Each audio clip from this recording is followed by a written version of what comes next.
नमस्कार, मी लतिका। आज आपण शेजवान चटणी वापरून झटपट चिकनची रेसिपी बनवूया। त्यासाठी बघा हे 250 ग्रॅम चिकन घेतलेलं आहे। हे सॉफ्ट वालं पण आहे, हड्डी वालं पण आहे। कढई गरम करत ठेवली, त्यामध्ये तेल टाकून घेऊया। रेसिपी बघितली की लाईक आणि कमेंट करा, तुम्हाला ही कशी रेसिपी वाटते। पण खायला एक नंबर लागते, तुम्ही करून बघा। तेल बघा 1 चमचा टाकलेलं आहे, कडक गरम करायचं। तेल गरम झालेलं आहे, त्याच्यामध्ये एक मोठ्या आकाराचा कांदा, जर छोट्या आकाराचे असले तर तुम्ही 2 घातले तरी चालतील।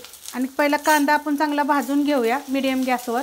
कांदा बघा अशा पद्धतीत भाजून घ्यायचा। तर त्याच्यामध्ये 2 मिरच्या हिरव्या मधोमध कापलेल्या आहेत त्या, आणि 1 चमचा बघा आलं लसूण पेस्ट अशी कुटून घेतलेली आहे। ह्याला कसं थोडंसं कुटून टाकलं की नाही की चव छान येतं। तर हे पण मिनिटभर परतून घेऊया।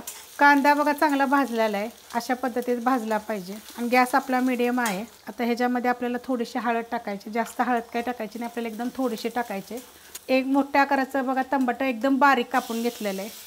आता हे पण मिनिटभर परतून घेऊया।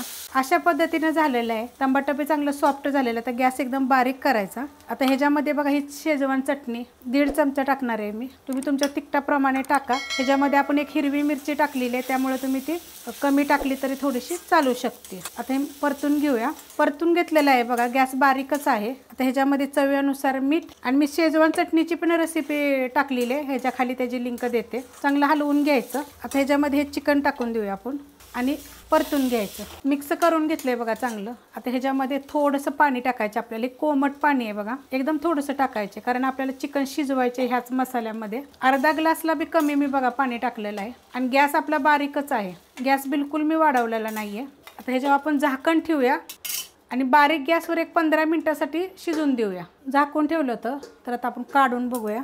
बघा अशा पद्धतीने बघा चिकन झालेलं आहे। आणि आता हे थोडंसं थंड झालं की नाही की सुक्क होतं मग एकदम। तर थोडी तरी ग्रेव्ही पाहिजे, जसं आपल्याला भाकरीवर चपातीवर खायचं असेल किंवा भातावर जरी खायचं असेल तर थोडीशी ग्रेव्ही पाहिजे। तर एवढी घट्ट बघा आहे अशा पद्धतीत।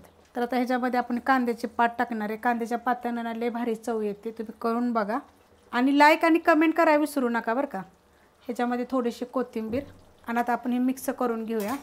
बघा किती मस्त असं झालेलं आहे आणि 1 नंबर शिजलेलं आहे बघा। अशा पद्धतीत शिजवायचं। जर तुम्हाला ही रेसिपी आवडली तर लाईक करा, सबस्क्राईब करा, कमेंट करा आणि शेअर बी करा।